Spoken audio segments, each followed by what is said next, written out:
السلام علیکم۔ اس لیے کبھی دعا کرنا کبھی مت چھوڑنا، خاص طور پر تب جب دعا کرنے کی کوئی وجہ نظر نہ آئے۔ اس کو آواز دینا اور یہ بتانا میں ابھی بھی مایوس نہیں ہوا کہ تمہیں اب بھی اس کے معجزے کا انتظار ہے، اور یہ بتانے کہ تم اب بھی مایوس نہیں ہو۔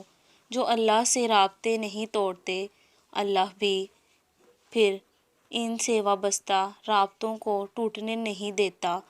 وہ جانتا ہے تم پر کیا کیفیت گزر رہی ہے۔ وہ جلد ہی ایسی مدد بھیج دے گا کہ تم مطمئن ہو جاؤ گے۔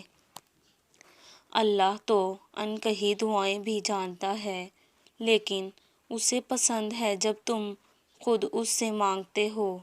جیسے ایک دفعہ دوران وحی جب موسیٰ خاموش بیٹھے تھے تو اللہ نے فرمایا، اے موسیٰ، یہ تمہارے دائیں ہاتھ میں کیا ہے؟ تو موسیٰ کہنے لگے، یہ میری لاٹھی ہے، اس پر ٹیک لگاتا ہوں یا اللہ، اور میں اکثر اس کے ساتھ بکریوں پر پتے بھی جھاڑتا ہوں۔ حالانکہ اللہ تو پہلے سے ہی جانتا تھا کہ یہ موسیٰ کی لاٹھی ہے، لیکن پھر بھی اللہ نے موسیٰ سے سوال کیا، کیونکہ اللہ کو موسیٰ کی آواز سننی تھی۔